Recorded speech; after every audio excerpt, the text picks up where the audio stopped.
Hi, I'm Robert Mihara, a retired Army Lieutenant Colonel, West Point graduate, and pro bono attorney, and I'm running for state representative.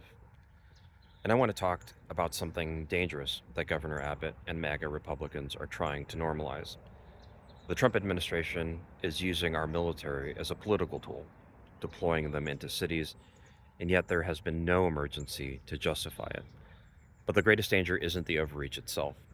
It's that putting troops on the streets further blurs the line between policing and warfare.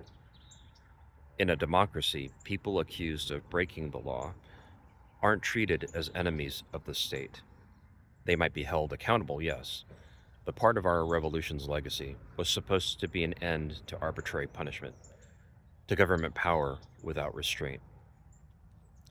I know America hasn't always lived up to that ideal, from the expulsion of Native Americans to Jim Crow to the internment of Japanese Americans during World War II.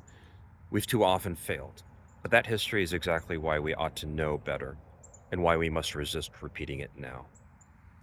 But Governor Abbott and his allies in the legislature chose to side with giving President Trump more power and less accountability with the gerrymandering.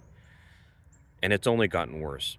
President Trump has recently encouraged generals and admirals to see our neighborhoods as training grounds for war. So we need leaders who will defend the Constitution, not bend it to one man's will, and who will see their duty as serving you, not a party or a politician, or certainly themselves.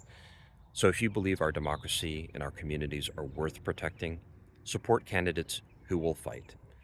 I'm Robert Mihara. I've worn the uniform, I've defended our neighbors under the law, and I'll fight for democracy at the Texas Capitol.